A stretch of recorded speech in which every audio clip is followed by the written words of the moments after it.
అందరికీ తెలిసిన విషయమే భద్రరాజు కృష్ణమూర్తి గారి గురించి. ఆయన హిస్టరీ గురించి అందరికీ తెలిసిందే. కానీ వారి కుమార్తెగా వారితో పాటు అన్ని విషయాలను కూడా మీరు క్షుణ్ణంగా పరిశీలించింది కాబట్టి క్లుప్తంగా ఆయన గురించి కాస్త తెలియజేయండి. మహానుభావుడు అండి. ఆచార్యుడు అంటే ఎవరు? ఆచరించి చూపించేవాడు ఆచార్యుడు.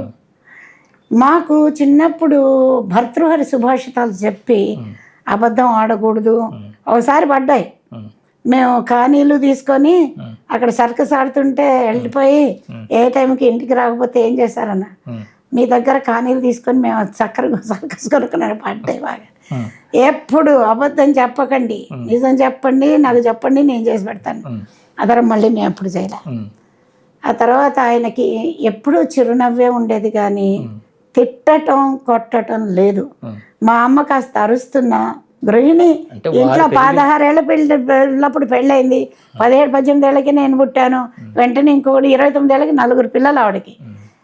ఏ స్త్రీ అయితే తన భర్తని గౌరవించి ఆయన వెదుగుదలకి సహకరిస్తుందో అది చాలా ఇంపార్టెంట్. మా అమ్మ భద్రాజ శ్యామలు అటువంటిదే. మా నాన్నగారు మాత్రం ఎప్పుడూ రీసెర్చ్, ఎప్పుడు మేము మీకు నిజం చెప్తా, మేము స్కూల్కి వెళ్ళే టైంకి ఆయన నిద్రపోతుండేవారు.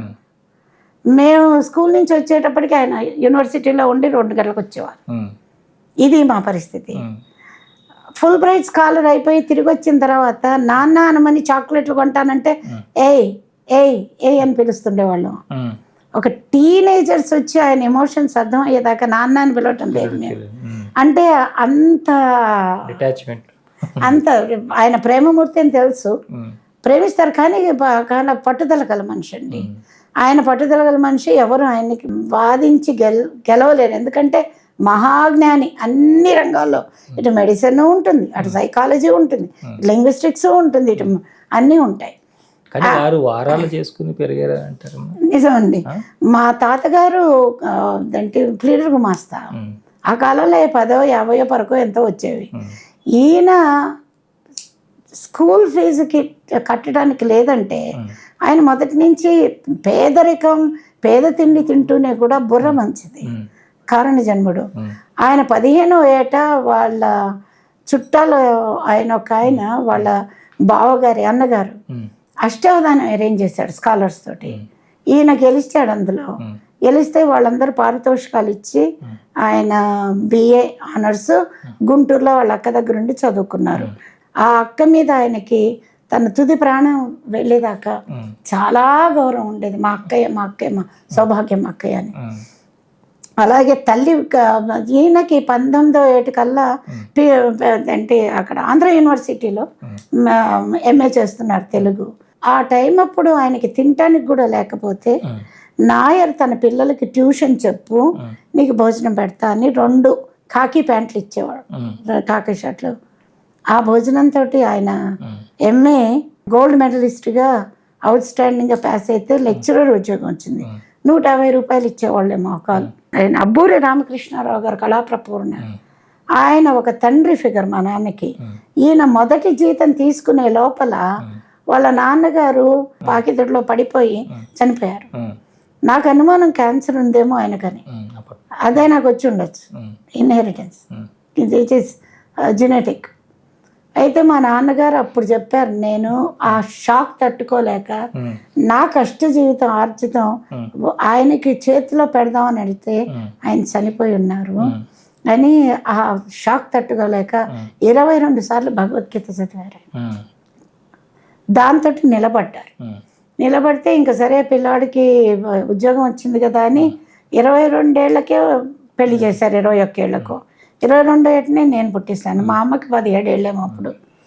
అలా అబ్బూరి రామకృష్ణారావు గారు, కృష్ణ నువ్వు తెలుగు మేమందరం వదిలేసాం, తెలుగులో నువ్వు ఎక్కడికి పైకి రావలేవు, రానివ్వరు,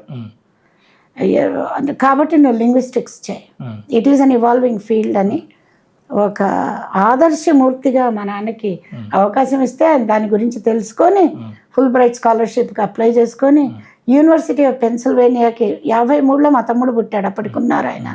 54, 55, 56, 57 కల్లా తిరిగి వచ్చేసారు. 56 ఎండ్కి వచ్చి 6 ఏళ్లలో ఆయన యూనివర్సిటీ ఆఫ్ పెన్సిల్వేనియాలో ఎప్పుడు చెప్తారు నేను బారిస్టర్ పార్వతీశం లాగా తయారయ్యాను అక్కడని అని అంటే టవల్ కట్టుకొని బయటికి వెళ్ళడం లుంగి కట్టుకొని బయటికి వెళ్ళటం ఆవకాయ జాడీల గురించి అదొక ఎక్స్పీరియన్స్. ఆయన నోటితోటి చెప్తే బాగుండేది. అయితే పిహెచ్డి కూడా కంప్లీట్ చేశారు, డబుల్ డిగ్రీ లింగ్విస్టిక్స్. అప్పుడు ఆయన ప్రొఫెసర్ ఎంఎన్ఓ, లీలిస్కర్, జేబీ కెల్లీ, వీళ్ళందరూ ఎవరో నాకు ఇంకా చాలామంది తెలియదు, వాళ్ళందరూ కూడా ఈయన ఇంటెలిజెన్స్ చూసుకొని ఫిదా అయిపోయారు. వాళ్ళు Krishna we will call you continue linguistics అని. ఆయన తిరిగి వచ్చిన తర్వాత మరి ఇక్కడ లింగ్విస్టిక్స్ డిపార్ట్మెంట్ ఎవరు స్టార్ట్ చేయడంలే.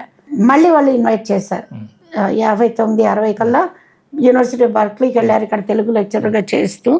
అప్పుడే మమ్మల్ని తీసుకెళ్లారు. ఆడపిల్ల దాన్ని తీసుకెళ్తా, ఇద్దరు చిన్న పిల్లలు వాళ్ళని అప్పచెప్తే వీళ్ళు చేయలేరు, 5 ఏళ్ల పిల్లాడని చెప్పి మా పెద్ద తమ్ముడితో వాడిని అప్సెట్ చేసింది. మైండ్ వైజ్ అదే అనమాట. మా రెండో తమ్ముడు పెద్ద ఇంజనీరు, మల్టీ మిలియనరు, వాడు ఫీనిక్స్లో ఉంటాడు. మూడో తమ్ముడు మా నాన్నలాగానే అగ్రికల్చర్ ఎంటమాలజీ, దానిలో వాడు ఎన్వైరాన్మెంటల్ ప్రొటెక్షన్ ఏజెన్సీ ప్రపంచంలో ముగ్గురికి ఇస్తే వీడికి ఒకటి ఇచ్చింది. చాలా పుస్తకాలు రాశాడు, పేపర్స్ ఉన్నాయి. వాడు ఈజ్ అన్ ఇంటలెక్ట్. ఆ తర్వాత నేను మామూలు కమ్యూనిటీ పీడియాట్రిషియన్ని. మా ఆయన ఎకడమిక్స్లో ఉన్నారు, మా నాన్నకి చాలా ఇష్టం. ఆ తర్వాత మా పెద్ద తమ్ముడు మాత్రం హిందుస్థాన్ కేబుల్స్లో చేశాడు, అతని భార్య మా సౌత్ సెంట్రల్ రైల్వేస్లో చేసింది. ఇద్దరు కంఫర్టబుల్గా ఇప్పుడు రిటైర్డ్.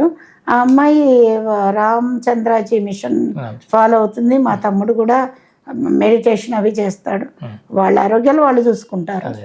ఏదన్నా మా నాన్నగారు అంటే వారాల అబ్బాయిగా చేసింది నిజమే. నా పేదరికం ఇంకోళ్ళకి రాకూడదని ఇలా అమెరికాకి he was at the right time at the right place అనిపిస్తుంది. నేను I'm not at the right place at the right time. I was there at the time that was not right, doing everything. ఇప్పుడు బయటకు వస్తున్నది ఆ work. మా నాన్నగారు అక్కడి నుంచి వచ్చిన తర్వాత రీడర్గా ఎవరు దాచేశారు. జలసిసంగా చెప్పాలని అంటే డిఎస్ రెడ్డి గారు వచ్చి మా నాన్నగారిని మీట్ అయ్యి ట్యాగూర్ చైర్ ఆక్యుపెంట్గా చేస్తాను నిన్ను, you are going to develop linguistics department at arts college చెప్పి వెళ్ళారు. లెటర్ పంపిస్తానన్నారు. ఆ లెటర్ పంపించే టైంకి మా నాన్నగారు హెమరాయిడ్ సర్జరీ చేయించుకున్నారు, హాస్పిటల్లో ఉన్నారు. డిపార్ట్మెంట్ సంగతి మాకు తెలియదు, అతను దాచేశాడని ఎప్పుడు తెలిసిందని అంటే ఈయన అయ్యో రెడ్డి గారు పంపిస్తాను, లెటర్ పంపించాను అడగటానికి అభిమానం. సో ఆయన ఏమైనా కాంటాక్ట్ చేస్తే తెలిసేదేమో నేను పంపించాను కృష్ణ నీకు అందలేదని. ఇక్కడ రీడర్గా వచ్చేసారు 10 నెలలు ఎస్వి యూనివర్సిటీకి. వచ్చిన తర్వాత అక్కడ డిఎస్ రెడ్డి గారు ఒక కాన్ఫరెన్స్కి వచ్చి నువ్వు నాకు ఇక్కడ ఎందుకు వచ్చావు, నేను ట్యాగూర్ చేరిస్తానని అంటే లెటర్ రాశారా మీరు, అక్కడి నుంచి బయటపడ్డది. మా నాన్న మీద ఇంకొకటి ఏంటి, ఆయన లంచం తీసుకోరు, లంచాలు తీసుకునే వాళ్ళు అంటే మంట, and he will catch them red handed. అలా ఒక ఆయన లంచాలు తీసుకుని సీట్స్ ఇస్తున్నాడని తెలిసిపోయింది ఈయనకి. He cot him red handed. అది రిప్లై చేసి ఆయన రిమూవ్ చేయాలన్నారు. He happens to be another community. అందరూ ఎదురు తిరిగి ఆయన ఆఫీస్ని కాల్చి ఈయన మీద షూట్ చేస్తామని పెడితే కంటిన్యూస్ సెక్యూరిటీ ఇచ్చారు ఆయనకి, 24 hours ఇంటి దగ్గర ఎక్కడ ట్రావెల్ చేసినా. అది మహానుభావుడు చాలా. ఆయన అవార్డ్స్ చూస్తే బాబాయ్ మా నాన్నకి వచ్చే వెళ్ళేటప్పుడు ఏమీ తీసుకెళ్ళలేదు ఆయన. ఆయనకు ఒక్కటి మాత్రం ఉండేది, నన్ను జ్ఞానపీఠ అవార్డు ఇవ్వలేదే అని ఉండేది ఆయనకి. ఎవరన్నా ఆలోచిస్తే పాజిటివ్స్ ఇవ్వచ్చు.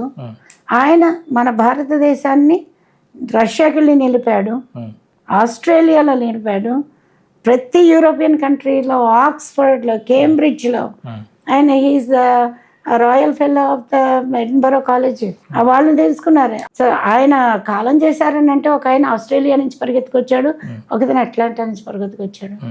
సో ప్రొఫెసర్ ఎంబీఎంఎనో ఆయనకి ఫాదర్ ఫిగర్, ఈయన అబ్బూరి రామకృష్ణారావు గారు father figure, and Viswanatha Satyanarayana గారి పాదాలు కడిగి ఆయన కష్టాల్లో ఉన్నప్పుడు ఈయన హెల్ప్ చేయడం నా కళ్ళారా చూశాను. అంత హంబుల్ అయిన కృష్ణమూర్తి అంటే నిజంగా రామచంద్రుడు అనేవాళ్ళు అందరూ.